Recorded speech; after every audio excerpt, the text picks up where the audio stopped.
గుహలోపల జాంబవతి సమంతకమణితో ఆడుకుంటుంది. ఆ సమంతకమణిని శ్రీకృష్ణుడు చూసి దానిని తీసుకుని వెనక్కి వస్తుండగా బాలిక ఏడవడం ప్రారంభించింది. అంతలో జాంబవంతుడు ఆవేశంగా వచ్చి శ్రీకృష్ణునిపై పడి అరిచి కోళ్లతో గుచ్చుతూ కోరలతో కొరుకుతూ దూరముగా యుద్ధం చేసింది.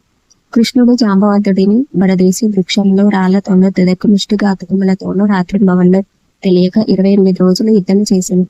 క్రమంగా జాంబవంతుని బలం క్షీణించింది.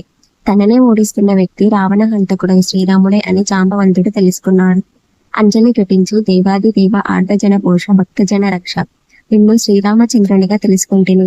ఆ కాలమున నాయందలి వాత్సల్యమునొచ్చే వరం కోరుకోమన్నగా నా బుద్ధి మాంద్యమున మీతో ద్వంద్వయుద్ధము చేయవలెనని కోరుతున్నాను. భవిష్యత్తులో నీ కోరిక నెరవేరుతుందని మీరు సెలవిచ్చితిరి.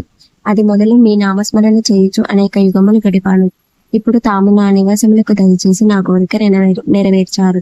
నాకు ఇక జీవిత ఇచ్చ లేదు. నా అపరాధములు క్షమించి కాపాడుము. మీకన్నా వేరు దిక్కు లేదు అంటూ భీతిచే పరిపరి విరమణ శ్రీకృష్ణుని ప్రార్థించారు.